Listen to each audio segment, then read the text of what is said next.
72व्या विमुक्त दिनानिमित्त भटक्या विमुक्त आदिवासी संयोजन समिती महाराष्ट्र राज्याच्या वतीने भटके विमुक्त आदिवासींच्या हक्कांसाठी राज्यव्यापी संवाद यात्रा 28 ऑगस्ट पुण्यापासून ते 23 सप्टेंबर 2024 मुंबईपर्यंत निघणार आहे। या संवाद यात्रेची घोषणा तथा उद्घाटन बुधवारी 28 ऑगस्ट 2024 रोजी पुणे येथील महात्मा फुले वाड्यात झाले आहे। तर शनिवारी 31 ऑगस्ट 2024 रोजी या संवाद यात्रेचा प्रत्यक्ष प्रारंभ सोलापूर येथील सेटलमेंट कॅम्प मधून होईल। ही संवाद यात्रा महाराष्ट्र राज्याच्या 5 विभागातील 18 जिल्ह्याच्या 30 तालुक्यातून जाऊन शेवटी राजधानी मुंबई येथे मंत्रालयात आपल्या मागण्या घेऊन धडकणार आहे। गेल्या 72 वर्षात या वंचित समूहाचे मूलभूत प्रश्न सुटलेले नाहीत। त्यांच्या मानवी हक्कांची सतत पायमल्ली होत आहे। हा समूह विकासाच्या प्रक्रियेपासून कोसो मैल दूर आहे। त्यामुळे भटक्या विमुक्त आदिवासी जमातीची ताकद एकत्र करून त्यांचे प्रश्न समस्या शासनाकडे मांडणे तसेच विमुक्त दिन साजरा करणे या उद्देशाने ही संवाद यात्रा महाराष्ट्रभरातून निघणार आहे। पत्रकार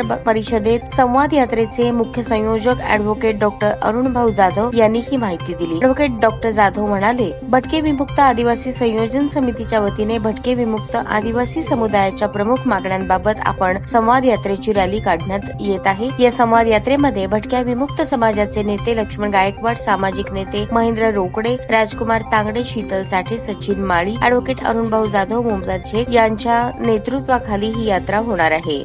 मी दलित मित्र भारत भीमराव जाधव या समितीचा सदस्य आहे। भटक्या विमुक्त जमाती आदिवासी संयोजन समिती महाराष्ट्र राज्य गेल्या 28 तारखेपासून संवाद यात्रा म्हणून आमच्या महाराष्ट्रातील सर्व कार्यकर्ते ॲडव्होकेट अरुण जाधव यांच्या नेतृत्वाखाली करत आहेत। 28 तारखेला बाबा आढाव वारे वगैरे सर्वजण येऊन त्या ठिकाणी व्रत यात्रेची पूजा केली आणि त्याची सुरुवात महाराष्ट्रात फिरण्यासाठी सोलापुरातल्या सेटलमेंट मधील ज्या ठिकाणी तारेचं कुंपण होतं आणि तिथले लोक मुक्त झाले, तिथून ते संवाद यात्रेला चालू करणार आहेत। तिथून संपूर्ण महाराष्ट्रभर फिरतात।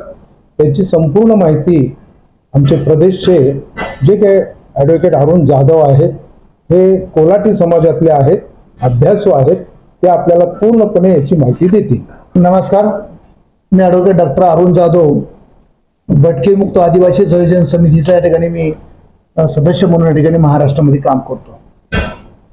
खरं तर या ठिकाणी 74 वर्षानंतर सुद्धा या महाराष्ट्रातील भटके मुक्तांची जी काय सामाजिक, आर्थिक, शैक्षणिक जी परिस्थिती आहे, त्या परिस्थिती या ठिकाणी वास्तव आपल्या सगळ्याच्या समोर मांडण्यासाठी, त्याचबरोबर या भटकीमुक्तांचा 74 वर्षानंतर या समाजाची व्यथा आणि वास्तव जे मांडण्यासाठी या ठिकाणी ही भटकीमुक्त आदिवासी संयोजन समितीच्या वतीने महाराष्ट्रामध्ये संवाद यात्रा आयोजित केलेली आहे।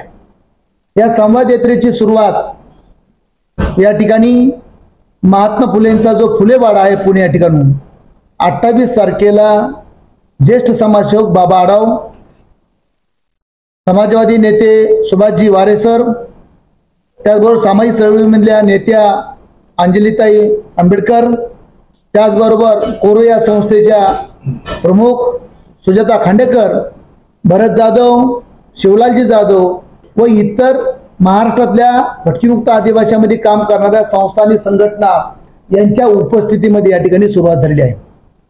खरं तर सगळ्यात महत्त्वाची गोष्ट अशी आहे की या देशामध्ये ज्यावेळेस इंग्रजांच्या विरोधामध्ये लढा देण्याचं काम जर कोणी केलं असेल ते प्रथमतः या ठिकाणी या देशातल्या भटकीमुक्त समाजाने केलेलं आहे।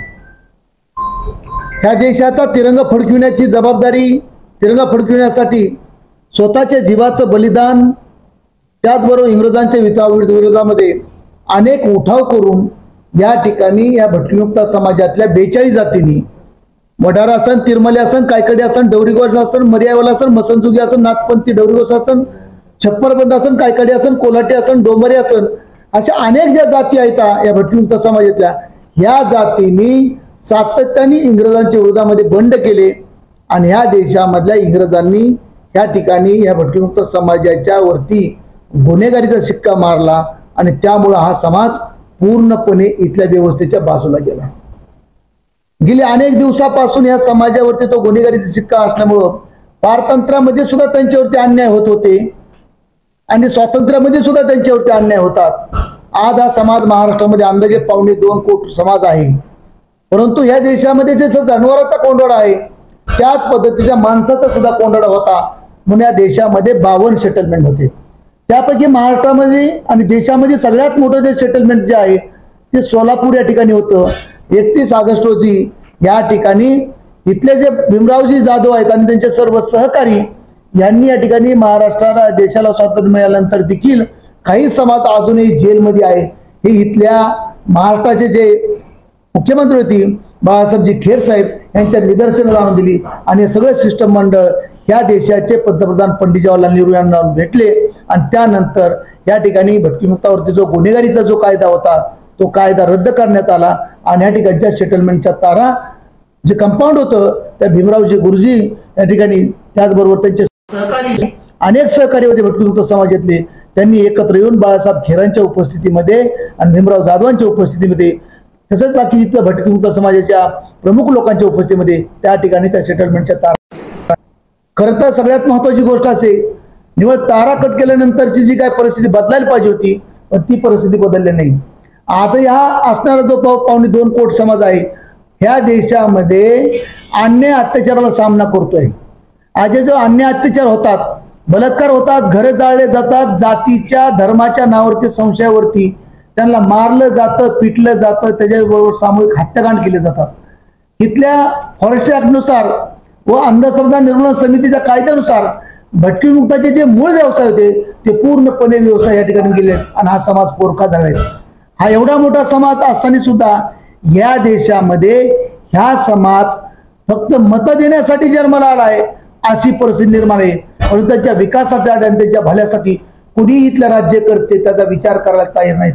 म्हणून महाराष्ट्रातल्या भटकीमुक्त समाजातल्या अनेक सामाजिक क्षेत्रामध्ये भटकीमुक्त समाजाला मुख्य प्रवाहामध्ये आणण्यासाठी महाराष्ट्रामध्ये अनेक लोकांनी खूप चांगल्या पद्धतीने काम केलेलं आहे, दमदार पद्धतीने काम केले आणि ते काम त्या कामाचं पुढील जे दिशा आहे पुढचं काम जे आहे ते या ठिकाणी आम्ही करतोय. ही सगळ्यात महत्वाची गोष्ट आहे.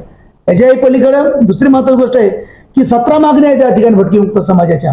आम्ही सगळ्यात महत्वाची जी पहिली मागणी जी केलेली आहे, ह्या देशामध्ये जनावरांचं मंत्रालय आहे परंतु माणसाचं मंत्रालय नाही या ठिकाणी. म्हणून भटकीमुक्त समाजाच्या विकासासाठी भल्यासाठी त्यांचं पूर्णपणे चांगल्या पद्धतीची प्रगती करण्यासाठी या ठिकाणी भटकीमुक्त समाजाचं एक सेपरेट मंत्रालय तयार झालं पण ही आमची एक मागणी आहे. दुसरी जी मागणी आहे ते त्या ठिकाणी भटकीमुक्त समाजाला बजेट मिळालं पाहिजे. या देशामध्ये जनावरांवरती बजेट आहे, कुत्र्या मांजरावरती बजेट आहे पण माणसासारख्या माणसावरती बजेट नाही. त्याच्यानंतर ह्यांच्यावरती जो जातीच्या धर्माच्या नावावर जो अन्याय अत्याचार होतो तो अत्याचार थांबला पाहिजे म्हणून या ठिकाणी स्पेशल त्यांच्या संरक्षणासाठी कायदा आहे. त्याचबरोबर अजून चौथी जी मागणी आहे तर ह्या समाजाच्या हक्क व अधिकारासाठी न्यायासाठी एक आयोग स्थापन झाला पाहिजे. मग अशा अनेक मागण्या आहेत.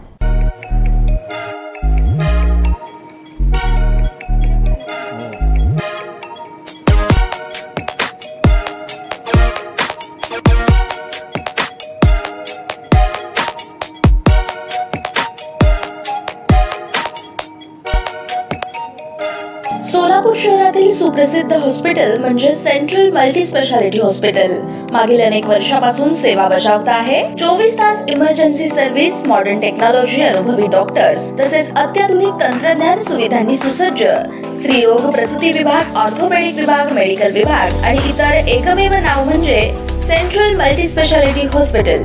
पत्ता गणेशपेठ शॉपिंग सेंटर, मंगळवार बाजार, सोलापूर. ताज्या बातम्या पाहण्यासाठी प्राईम महाराष्ट्र न्यूज चॅनलला सबस्क्राईब करा.